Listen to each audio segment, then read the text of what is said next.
इधर विजयपुर में उपचुनाव में कांग्रेस भी अपनी पूरी ताकत झोंकती नजर आ रही है। पूर्व विधायक सत्यपाल सिंह सिकरवार ने कुछ बड़े संकेत दिए हैं। बीजेपी में वापसी को लेकर सत्यपाल सिकरवार कहते हैं कि भविष्य कोई देखकर नहीं आया है, अभी तो कांग्रेस के साथ है, हर बूथ की प्लानिंग के साथ जुटे हुए हैं। लोकसभा चुनाव में दरअसल वो बीजेपी छोड़कर कांग्रेस में शामिल हो गए थे और पूरी ताकत लगाई जा रही है। चुनावों में बीजेपी प्रत्याशी रामनिवास रावत पर गंभीर आरोप भी उन्होंने लगाए। बीजेपी ने सिर्फ कहा है कि आप कुछ भी नहीं है।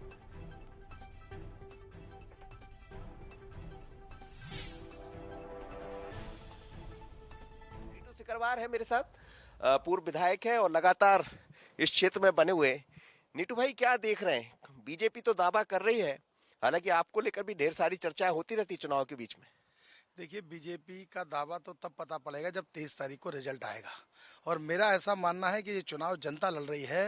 रामनिवास जी ने जिस प्रकार अपनी मां समान पार्टी को धोखा देकर भारतीय जनता पार्टी में शामिल हुए, और मेरा तो ये कहना है कि भारतीय जनता पार्टी पर छल के अलावा कुछ बचा नहीं है।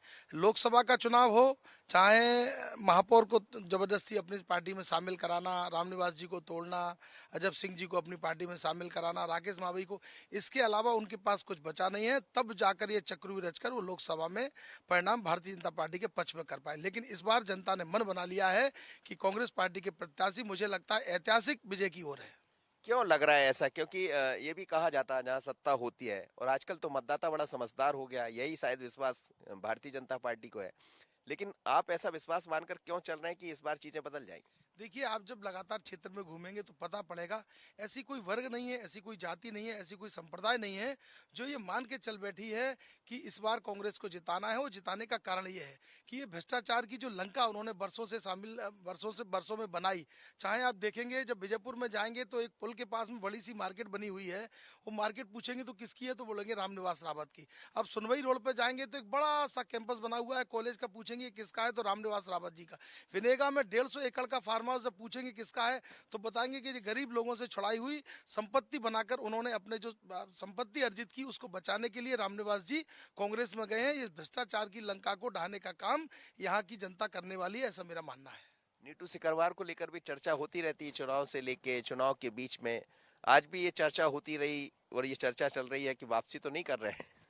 देखिए, मैं जब लोकसभा चुनाव में मेरे पास ये विषय आया कि आपको भारतीय जनता पार्टी से चुनाव लड़ना है, तब मैंने कहा कि मैं कांग्रेस से मैंने फार्म भर दिया है और अब मैं मर जाना पसंद करूंगा। लेकिन मैं पार्टी को, किसी को भी, जिस भी दल में रहा, मेरा परिवार, मैंने गद्दारी नहीं की, ना मेरे परिवार ने गद्दारी की।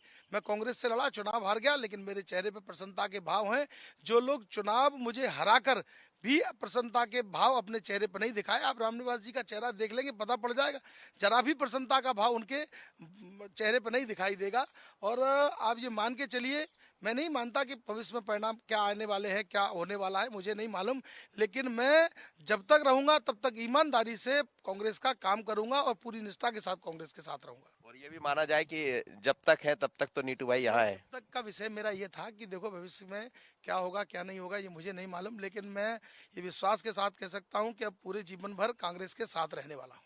चलिए, नीटू सिकरवार है जो लगे हुए कह रहे हैं कि अलग अलग पोलिंग बूथ की हमने एक व्यवस्था की है, और जो जिस तरह से चुनाव मैनेजमेंट किया जाता है वो कांग्रेस भी उसमें पीछे नहीं है, और इसलिए इन्हें विश्वास है कि इस बार तो कुछ नया होगा। और देख भी रहे हम, चुनाव बहुत दिलचस्प है। बुधनी और विजयपुर में बहुत फर्क है जो नजर भी यहाँ आता है। और इन्हीं के साथ मनोज सैनी, बंसल न्यूज, विजयपुर।